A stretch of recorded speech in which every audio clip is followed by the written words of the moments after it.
Gravando. Fala pessoal, sou Miguel Brito, presidente e fundador do Brasil Grande. Estamos aqui em um vídeo para poder tratar de um assunto que eu considero importante, muito importante, e eu vejo que essa discussão cada vez aumenta. Que é um problema não só do Brasil, é um problema geral. Poucos são os lugares onde está havendo um ordenamento maior sobre esse assunto. O assunto em questão é o assunto que está aí no título, que é a questão estética.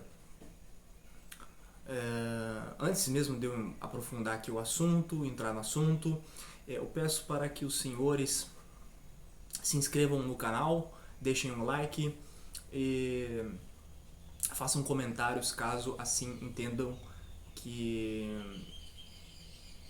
é necessário. O assunto do vídeo é a questão estética, né? E por que eu decidi trazer esse assunto aqui à tona? Não é de hoje que as pessoas discutem a questão da beleza das coisas, né? Como as coisas estão sendo levadas, ou a falta de um planejamento, de urbanização, de estética, das mais variadas coisas, de coisas básicas às coisas mais complexas. E nós vamos entrar num ponto e vocês vão perceber que a questão estética ela é uma questão que está assolando a sociedade de modo geral, seja rico ou seja pobre. Até os ricos, pessoas que têm dinheiro, que têm mais acesso, teoricamente que têm mais acesso à informação, estão pecando nessa área estética. E sim, eu acredito firmemente que haja uma questão de gosto. As pessoas têm gosto. Sim, as pessoas têm gosto, né? As pessoas gostam mais de uma coisa do que de outra, preferem uma coisa a outra.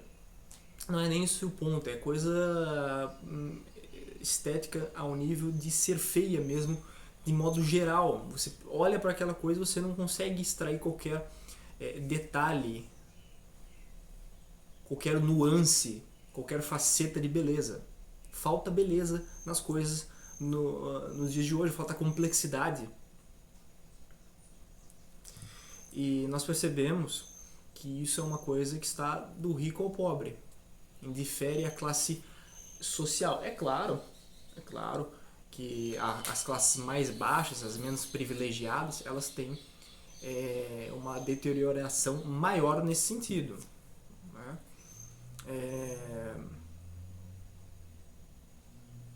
Mas permeia tudo, permeia toda a sociedade. Isso é um problema grave porque isso influi sobre outras coisas também. Se você não consegue desenvolver uma estética, significa que aquilo ali é muito genérico, aquilo ali é pouco atrativo, e isso vai desencadeando coisas que as pessoas não fazem, às vezes nem imaginam, né? Tem muito uma questão, a estética da burocracia. A estética da burocracia hoje brasileira é uma estética pobre, é uma estética que é pouquíssimo atrativa, fúnebre, feita para ser uma coisa, sei lá, não sei nem descrever muito bem, é uma coisa muito distante. Isso falando da área pública, da área estatal, da burocracia mesmo. Então essa parte ela é bem horrenda. Mas se a gente vai para lugares mais pobres, para a favela, para as comunidades, a gente percebe que nós temos a cultura mandrake. Eu sinceramente eu gostaria de nunca ter conhecido o termo mandrake. Mas, devido à exposição da internet, esse lugar onde muitas pessoas transitam, lamentavelmente, eu tenho que me manter informado e aí volta e meia tenho que descobrir coisas que sinceramente seria muito bom que eu nunca tivesse cruzado o caminho. Mas tem uma coisa que chama Mandrake, que é uma cultura, ou se é que podemos chamar isso de cultura, mas vamos colocar como baixa cultura, que é a estética da pobreza. Não a pobreza financeira, mas uma pobreza moral, uma pobreza ética, uma pobreza de beleza, de falta de complexidade, onde o que é mais animalesco, primata, é o que prevalece. A estética do funk, da ostentação, da luxúria. E é uma luxúria, inclusive, que é uma luxúria de baixo nível, né? Porque quando a gente vai olhar a luxúria do rico, do muito rico, né? Tô falando aqui do cara que tem dinheiro, que é bastardo, é mais atrativo, é mais estético. É mais estético. E é mais perigoso. Eu acho que é mais... Eu não sei o que é mais perigoso, na verdade. Se é a cultura mandrake ou essa cultura baixa popular. E eu já vou explicar. Porque é o seguinte, eu já debati com alguns amigos a questão do pop, esse pop americano que é famoso, comum no mundo inteiro, e a cultura do funk brasileiro. Porque a cultura do funk brasileiro, o que acontece? Ela é esse negócio animalesco mesmo, primata, IDH baixo, tá? IDH baixo entre aspas, tá? Porque essa também não é muito correto isso, porque assim, tem lugares de IDH baixo que também não se submetem a esse tipo de coisa. Então, sei lá, é baixo mesmo, é rasteiro a coisa. Então você tem essa cultura do funk e você tem a cultura do pop. A cultura do pop, ela também fala muita merda, ela fala muita asneira também, mas ela tem um apelo estético muito maior. Né? Por ser uma coisa de primeiro mundo, por ela estar muito envolvida com a questão do dinheiro. A cultura pop ela vem muito enraigada do wokeismo, né? A cultura woke, desse progressismo, desse liberalismo. E o funk, ele é ostentação, criminalidade, uso de drogas, mas é uma coisa assim, que você não vê que não tem desenvolvimento, é uma coisa menos pensada. É uma coisa mais pensada, menos pensada. E a cultura pop ela é uma coisa mais pensada e tal. Então eu acho que a cultura pop ela é até mais perigosa do que o funk, porque o funk ele chega pra você de maneira assim, nós somos primatas mesmo, sabe? Já a cultura pop não, ela tem essa diferenciação, ela vai comendo pelas beiradas. Muita gente escuta aquilo ali sem mesmo nem entender inglês, só pelo som, pela sonoridade da coisa, pelo ritmo, mas não faz a mínima ideia do que está escrito.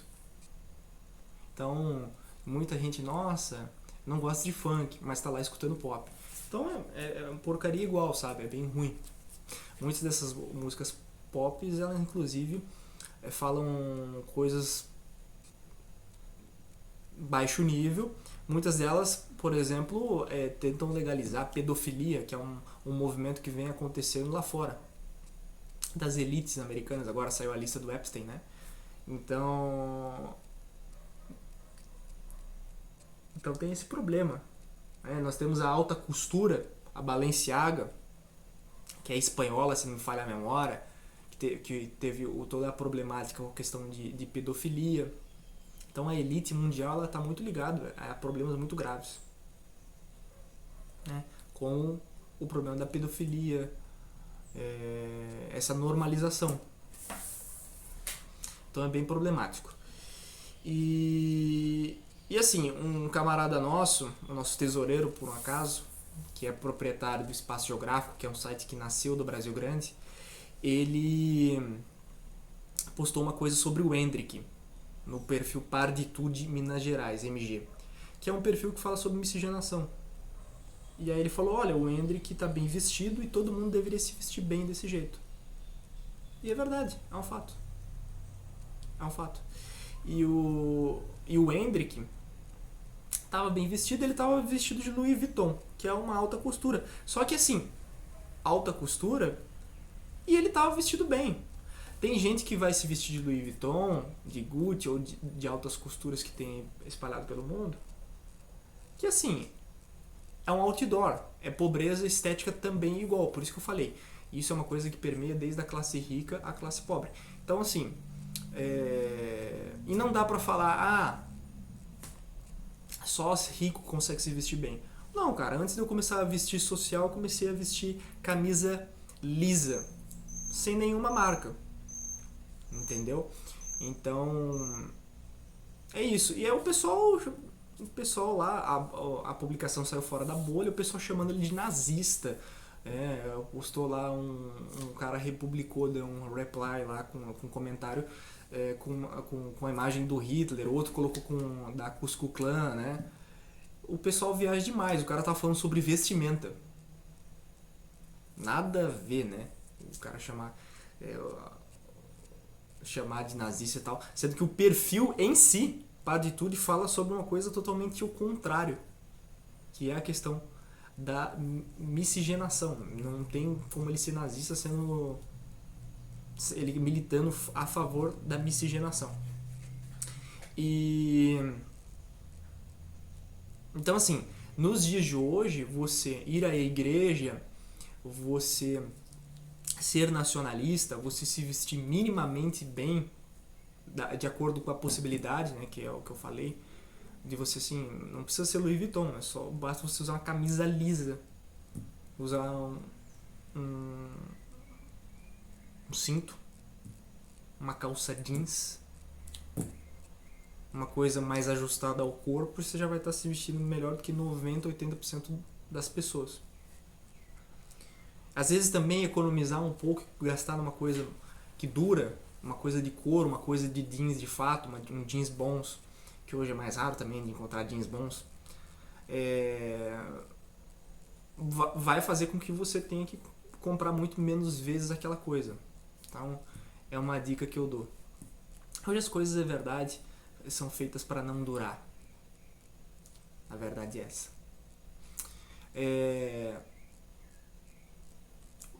Outra coisa, né, que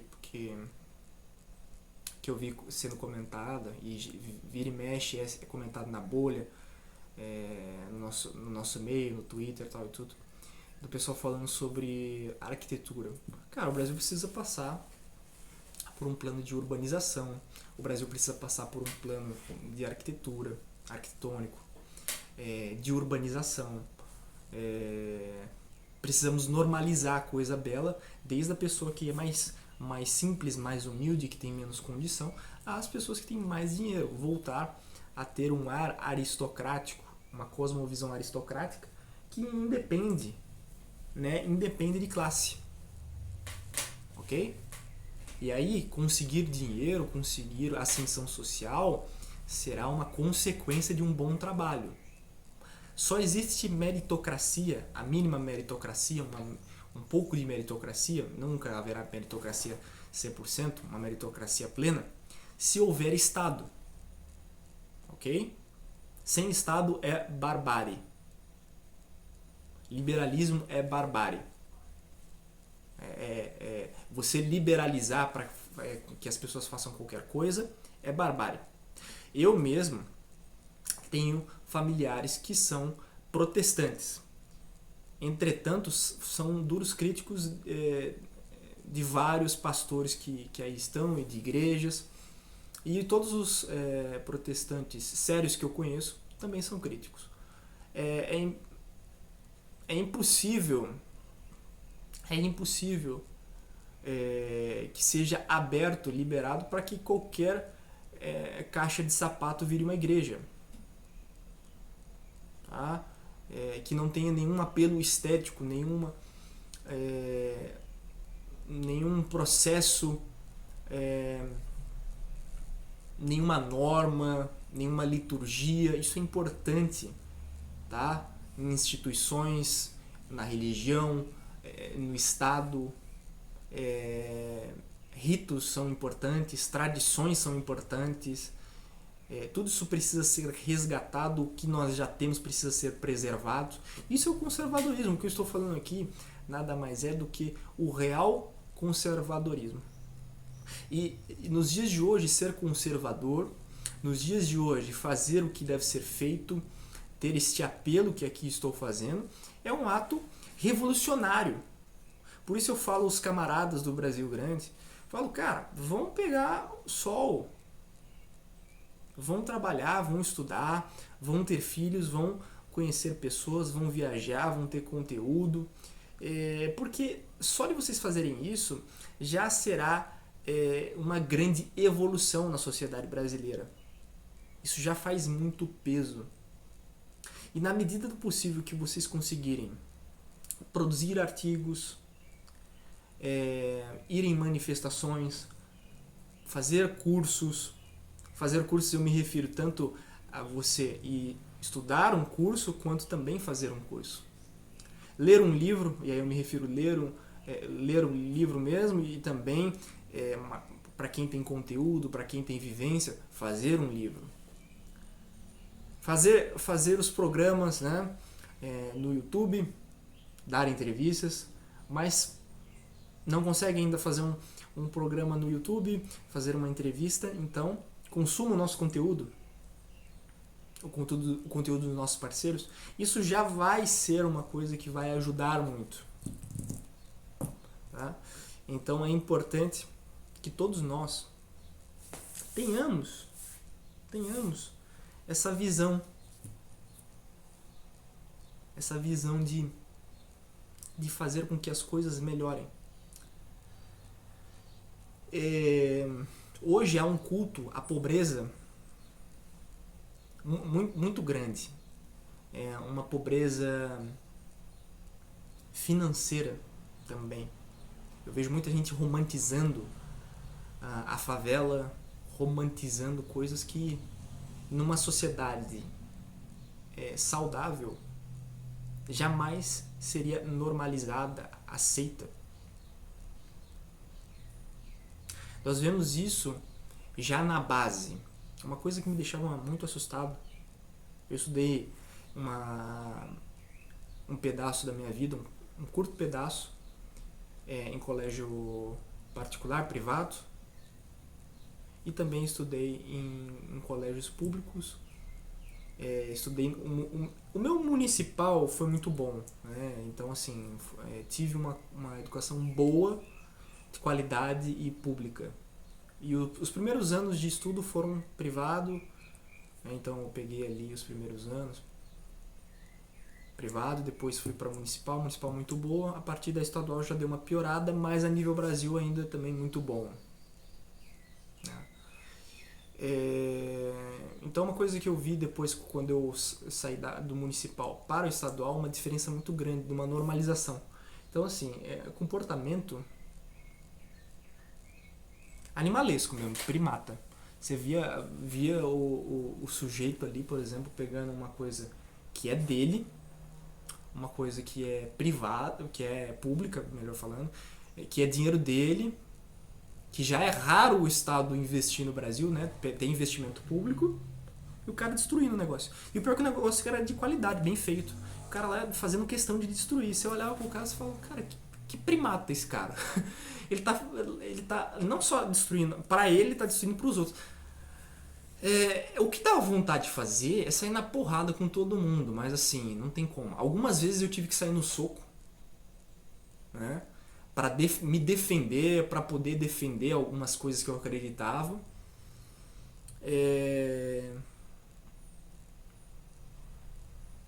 E assim, eu vou ser bem sincero com vocês, muitas vezes muita coisa seria evitada, muita tragédia seria evitada na porrada. Dois homens brigando, muitas vezes no final eles vão lá e apertam a mão, como ficou famoso o vídeo lá dos caras saindo na porrada e tal, e no final cada um foi pra casa, um foi pra um lado, outro foi pro outro. O problema é que Esse é o problema, né? Se fosse essa conduta de dois homens que tem um negócio no meio das pernas, culhão, apertariam a mão, cada um ia pra casa, independente se um ganhou ou o outro perdeu, né? Porque assim, às vezes foi uma troca justa ali de porrada, às vezes um saiu melhor do que o outro e tal, mas sem ter aquela covardia de no final o cara pegar uma faca e lá te enfiar no bucho e você cai duro, sabe? Morre. Ou pegar uma arma. Então assim, no Brasil, um país que tem 40 mil homicídios, um país ultra violento, você não sabe, né, cara? Você não sabe o que o cara vai fazer, se ele vai sacar um canivete e vai te dar ali uma facada, se ele vai depois no outro dia trazer uma arma, ou se ele vai pegar ali um grupinho dele e na covardia vai te pegar e sair na porrada contigo. Então assim, até você apagar e morrer. Então é muito complicado, porque numa sociedade saudável, esses ambientes de homens para conversar, para sair na porrada, para praticar um esporte, para pescar, para nadar, para caçar, para jogar xadrez, para falar, sabe? É necessário, cara. Senão se cria delinquentes. Então assim, a sociedade ela tá dando medalhas de participação. Todo mundo tem que ganhar uma medalhinha de participação. Não existe mais essa meritocracia que eu falei. E o pior é que esse problema dessa falta de meritocracia, ela vem do Estado mesmo. Ela fala, não, todos têm que ganhar, todos têm que serem incluídos. Não. E o pior, quanto mais ela fala em inclusão, menos ela está sendo inclusiva. Porque a real inclusão é a participação. E não todo mundo ganhar. Percebe que existe uma clara diferença de uma coisa para outra? Inclusão é incluir. Não é dar mérito a todos. Mérito se ganha quem tem mérito. Então, a crise ela é estética, ela é de ordem, ela é institucional, ela é, cara, basilar. Cara, é tanta coisa que deve ser tratada, que deve ser debatida, que deve ser refeita, e as coisas que ainda restam devem ser preservadas, que é até difícil de compilar aqui em um só vídeo. É um culto à coisa feia. É como o Felipe Quintas disse, é um acanolhamento. Peraí que vai sair. Acanalhamento, saiu. Acanalhamento da sociedade brasileira. Entendeu? E é importante não confundir aqui as coisas. O fato de eu estar criticando todas essas coisas, eu não estou falando para você desistir do Brasil, eu não estou falando que é o Bostil, que é, sabe, que tudo está perdido, muito pelo contrário. Estou falando, vamos lutar pela coisa boa, pela ordem, pela coisa que de fato é bela. Eu não estou aqui fazendo um convite à desistência, eu estou fazendo um convite à mudança do que precisa ser mudado. Venha comigo, vamos mudar isso. As pessoas precisam entender, né, que quando a gente faz uma crítica das coisas, a gente não está de forma alguma jogando a toalha, não é do nosso perfil, senão a gente nem entraria nesse jogo. Esse jogo aí, cara, a gente está perdendo esse jogo, né? Então, só com bons homens pra gente conseguir vencer essa guerra. E para vencer essa guerra vai ser necessário um apelo estético atrativo para poder conseguirmos atrair pessoas, atrair mudança, né? Então é isso, camaradas. O vídeo acho que ficou meio longo, mas eu espero que tenha ficado bom o suficiente para eu postar. Se tiver ficado bom o suficiente para eu postar, eu vou pedir para vocês aqui agora deixarem um like, deixarem um comentário, se inscreverem no canal mais uma vez, né? Eu sei que eu falei isso no começo, mas repito aqui porque é de muita importância. Se você tiver interesse de fazer parte do Brasil Grande, entre no nosso site e junte-se a nós. Grande abraço, valeu!